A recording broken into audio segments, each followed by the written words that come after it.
나는 이승만입니다.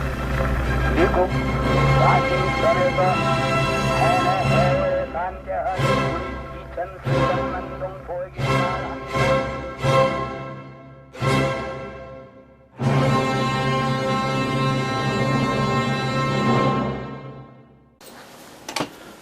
여러분 안녕하십니까? 국부 이승만. 이승만은 오늘날 정치인으로서만 알려져 있지만은 사회인 이승만의 첫 발자취는 언론계에 남아 있습니다. 1898년 1월 주간지 협성회 회보가 탄생했습니다. 그것은 한국인이 만든 최초의 신문이었습니다. 이승만은 주필로 활약하며 필봉을 휘둘렀습니다. 그의 개혁적인 정치의식은 탁월한 문장력으로도 발휘됐습니다. 한편으로는 박수갈채를 보냈지만은 그의 비판적인 논조를 우려하는 많은 사람들이 있었습니다. 1898년 1월에 협성회 회보의 발행 부수는 2,000부였습니다. 당시로서는 획기적인 실적이었습니다. 1898년 3월 5일자 협성회 회보는 우리 문학사의 새로운 장을 열었습니다. 이승만의 시 고목가가 실린 것입니다. 문학에도 뛰어난 재능을 보여주었던 이승만의 평생 남긴 시는 한시가 대부분이었습니다. 고목가는 그가 남긴 유일한 한글시입니다. 슬프다 저 나무 다 늙었네. 병들고 썩어서 밤만 섰네. 심약한 비바람 이리저리 굽히쳐. 몇백 년 큰 나무 오늘 밑에. 조선 마렵의 개화 시기에 전통적인 시가 하나의 형태였는데 새로운 시들이 탄생했습니다. 이를 우리는 흔히 신체시라고 합니다. 우리나라 최초의 신체시는 최남선의 해에게서 소년에게로 알려져 왔습니다. 하지만 최남선의 작품이 소년에 실릴 때가 1908년이고 이승만의 고목과는 1898년에 협성회 회보에 수록됐습니다. 따라서 한국 최초의 근대시 신체시의 명예는 이승만의 고목과에게 돌려야 합니다. 이 고목가라는 신체의 시는 당시에 대단한 인기를 가지고 있었어요. 그래서 애국가 같이 또는 뭐 독립운동가 같이 이 많은 민중들에게 새로운 시니까 대단하게 이제 불려지고 특히 이제 이상재, 남궁옥 이런 분들이 이 경찰청에 끌려갔을 때 그 앞에서 또 이런 노래를 막 불렀어요. 민중들이. 그러니까 이승만 대통령이 선창을 하고 저 많은 민중들이 따라서 부르고 그래서 고목과가 대단한 그 유행이 됐고 인기가 있었어요. 그런데 이 신체 시가 소년에 발표되기 전 10년 전에 이 고목가가 나온 거예요. 그런데 아직도 우리 교과서는 최남선의 신체시를 최초로 지금 아직도 가르치고 있어요. 그러나 10년 전에 이미 발표가 된 이 이승만의 고목가를 최초의 신체시라고 다시 바꿔야 됩니다.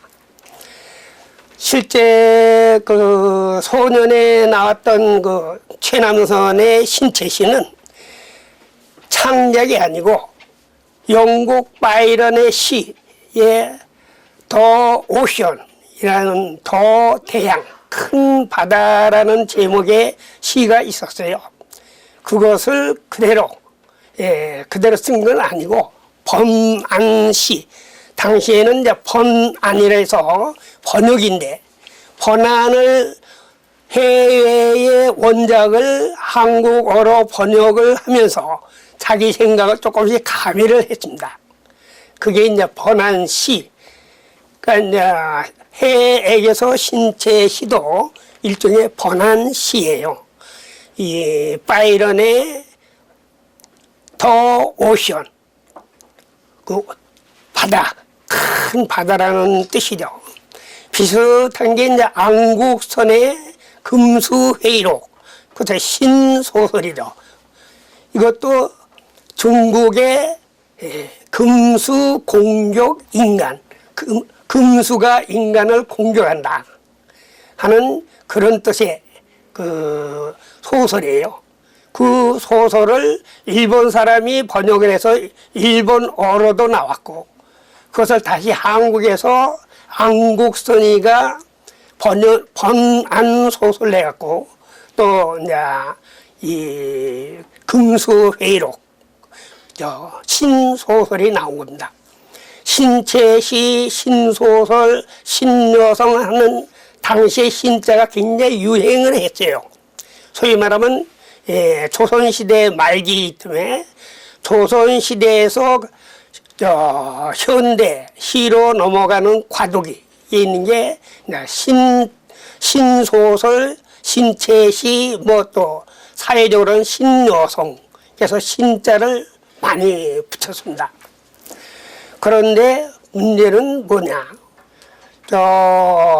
아직도 교과서가 최남선의 해에게서 소년에게가 최초다 하고 있는 것을 우리 한국 문학사에서 이것을 다시 재정리를 해서 이승만의 고목가가 최초다 하고 재보완을 해야 됩니다. 또 하나 중요한 게 뭐냐면 이승만이가 한성 감옥에 있을 때 1903년 내지 4년에 쓴 게 한성 감옥에 있을 때 책을 한 열 몇 권을 썼어요. 그 시 가운데 하나가 최역 시집, 최역시라는 시집이에요. 그건 한문시입니다. 근데 이 최역시에 상당한 한시가 있는데도 우리 한국 고전문학사에서도 이 별로 지금 다루지 않고 있어요. 그래서 한글로 된 신체시, 한문으로 된 최역시집 이런 것이 한국 문학사에서 다시 재평가되고 재정리가 돼야 됩니다. 최남선의 그 해에게서 소년에게가 나왔을 때 이미 이광수의 말 들어라, 이광수의 말 들어라는 또 신체시가 있었고, 또 현상윤, 나중에 이제 고대 총장을 하신 현상윤의 꽃, 옹처불어라는 이제 또 신체시도 있었고, 그 당시 우리 유명한 문학가들이 그 1905년 을사보조약을 전후하면서 이 신체시, 신소설, 신여성 이런 것이 당시 굉장히 유명했습니다. 그래서 이제 결론은 이 고목가라는 노래가 우리 한국 문학사에서 재정리되고 재평가돼야 되지 않는가 그렇게 생각합니다. 협성회 회본은 협성회와 비슷한 수순을 밟았습니다. 협성회가 배제학당의 울타리를 벗어나 독립협회로 성장한 것처럼 협성회 회본은 매일신문으로 발전했습니다. 1898년 4월 9일 창간된 매일신문은 한국 최초의 일간지였습니다. 주간지가 일간지로 성장해 나간 것은 그만큼 반응이 좋았다는 뜻입니다. 이승만은 매일신문의 사장 겸 주필이었습니다. 이로써 이승만은 한국 최초의 일간신문 편집자가 됐고요. 그는 우리나라의 일간지 시대를 여는 역사적인 역할을 했습니다. 요즘은 날마다 신문이 배달되는 게 당연하지만은 그 당시에 역사에 기록될 만한 새로운 사건이었습니다. 신문은 시대의 거울입니다. 당시의 상황에 윤치호는 다음과 같이 증언했습니다. 몇백 달러나 몇 병의 샴페인 혹은 맥주 몇 병으로도 일본 사람 혹은 러시아인, 아니 누구든지 한국 내에서 가질 만한 가치가 있는 것에 대해 이권을 살 수 있다. 윤치호의 글은 약간 과장된 감이 없지 않기는 합니다. 하지만 그 시대 부패는 심각했다고 합니다. 정부는 백성들한테는 무자비하면서도 외세에 대해서는 무능력했습니다. 한반도의 각종 이권은 허술하게 외국으로 넘겨졌습니다. 외국인들의 행패도 극심했죠. 매일신문은 그와 같은 현실을 고발했습니다. 우리 언론의 역사에 대한 석학 정진석은 매일신문은 외세에 저항하는 한국신문의 전통을 확립하는 데 선구적인 역할을 수행했다고 말합니다. 매일신문은 경영상 문제로 곧 발행을 중단했습니다. 이승만은 곧이어 1898년 8월 제국신문을 창간했습니다. 이로써 이승만은 1898년 한 해 동안 협성회 회부와 매일신문과 제국신문을 모두 창간하는 기록을 세우기도 했습니다. 제국신문은 조선을 합병한 일제가 모든 한국신문을 폐간시킨 1910년 8월까지 12년간 근속했습니다. 그 시기의 대표적인 신문으로 황성신문과 제국신문을 들 수 있습니다. 황성신문은 주로 지식인 계층을 대상으로 한자와 한글을 겸용했습니다. 제국신문은 한문을 모르는 상민과 부녀자들을 상대로 한글 전역을 선택했습니다. 여기에서도 이승만의 대중적인 노선을 엿볼 수 있습니다. 특이한 점은 두 신문의 편집인들이 모두 배제학당과 독립협회에서 서재필의 영향을 받은 사람들이라는 점입니다. 개화파 지식인들에 대한 서재필의 영향을 단적으로 보여주는 사례입니다. 독립협회가 남긴 빛나는 발자취 중 으뜸은 만민공동회입니다. 만민공동회는 글자 그대로 시민, 독립협회 회원, 관료 등의 총망라해서 대중 집회로 발전한 단체입니다. 이 대중 집회에서는 당시 조선을 좌지우지하던 러시아를 비판하고 자주 독립을 외치는 여론을 형성했습니다. 만민공동회에서 활약하던 독립협회 간부들은 훗날 조선 독립운동의 진원지 역할을 한 셈입니다. 만민공동회는 1898년 3월 15일 한국 정부가 러시아에 이양했던 이권 취소를 요구했습니다. 우리 내정에 간섭하는 러시아 고문들을 파면하고 우리 경제를 침탈하는 한로 은행을 해체할 것을 요구하는 시위였습니다. 만민공동회, 글자 그대로 만 명이 모여서 붙여진 별명입니다. 공식 명칭이 아니지요. 제1회 만민공동회는 1898년 3월 10일 종로내 거리 종각 앞에서 열렸습니다. 이 만민공동회를 왜 열었느냐? 이것도 이승만의 고집 때문입니다. 먼저 외세 침탈이 극심해지는, 외세래야 당시 일단은 러시아입니다. 러시아가 고종을 품 안에 안고 이권을 독점하는 거기에 엎혀서 프랑스다, 미국이다 이런 나라들도 숟가락을 얹어서 뺏어 먹습니다. 제1회 이 국제 보도 스캔들이 일어나죠. 우리 언론계 용어로는 필화 사건이라고 그래요. 국제 필화 사건. 그 왕조 시대에 무슨 필화 사건이 나겠습니까?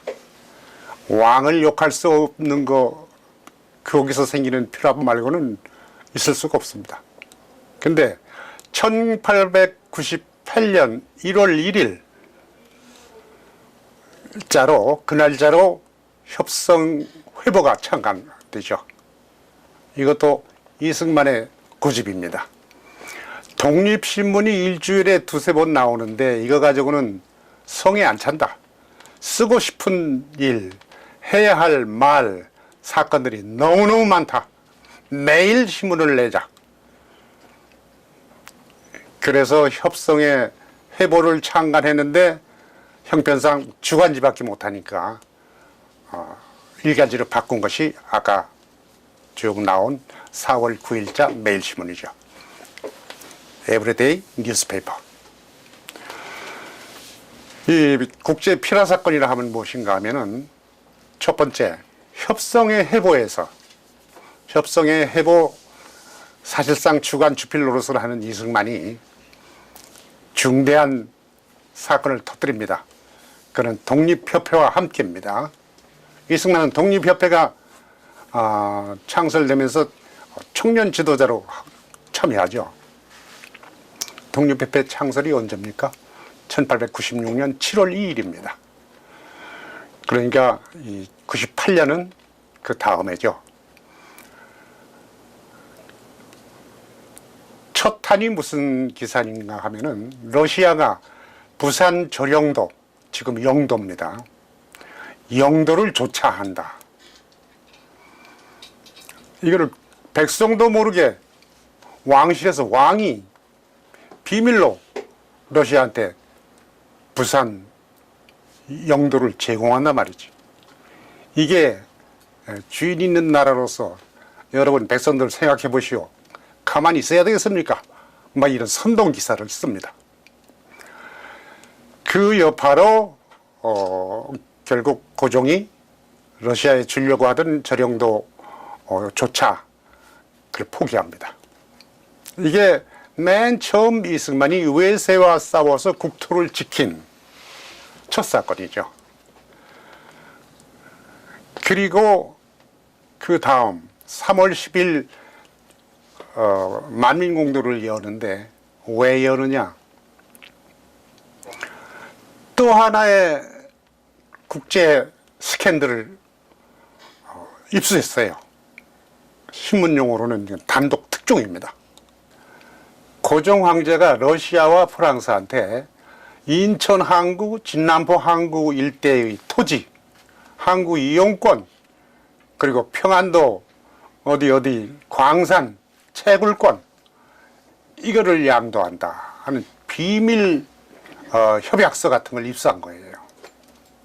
이걸 입수해서 매일신문 2페이지밖에 안 되는데 이걸 온통 뒤덮습니다.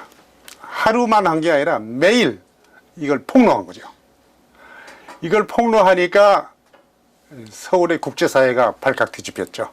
러시아, 경운궁, 왕실, 프랑스 외교가가 벌집 주신 듯이 난립니다. 그때에 이승만을 처벌하라. 매일신문을 폐간시켜라. 그때는 기자죠. 기자, 사장 모두 처벌하라. 이런 항의들이 빗발칠 때에 이승만이 외무부죠. 외무부로 찾아가서 호통을 치죠. 우리나라 백성이 우리나라 국가 이익을 위해서 기사를 쓰는데 당신들은 우리나라 백성보다 외국의 이권이 더 중요하단 말이냐. 이런 질책을 퍼붓고 외무부 관리들이 그럼 어떻게 하면 좋습니까? 지금 황제 폐하하고 난리가 났습니다. 우리 살려주십시오. 무슨 방도가 있겠습니까? 하니까 이승만이 그것까지 답변할 자료까지 다 만들어주고 나옵니다. 그런데 그 결과 고종이 결국 또 포기합니다. 러시아도 굴복해서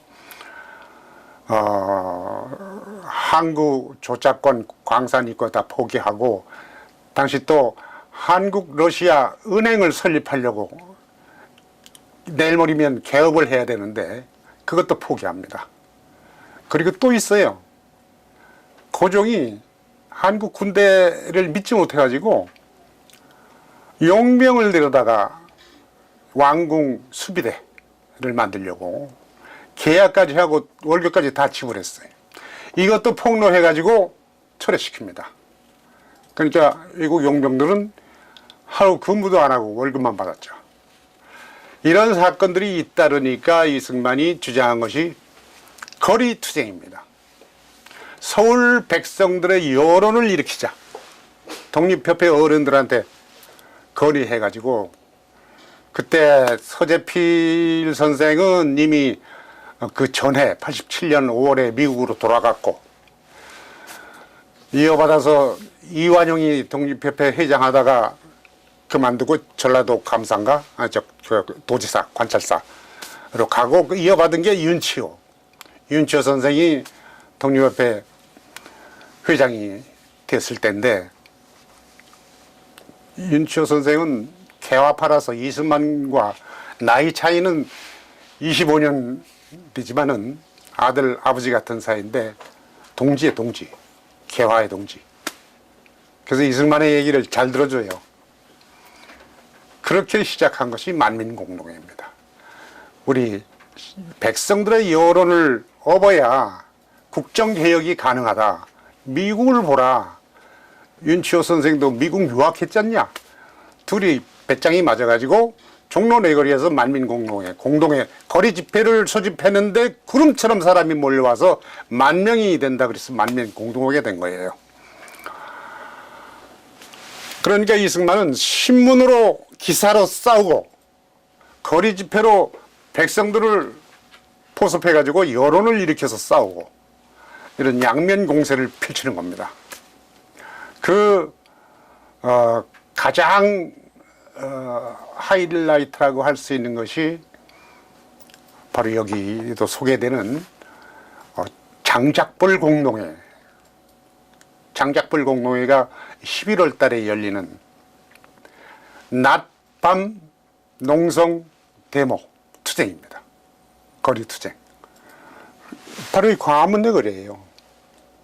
광화문 내거리를 이승만 광장이라고 이름 붙이자는 아이디어도 최근에 나왔는데 딱 맞는 말입니다. 이승만의 투쟁의 거리예요.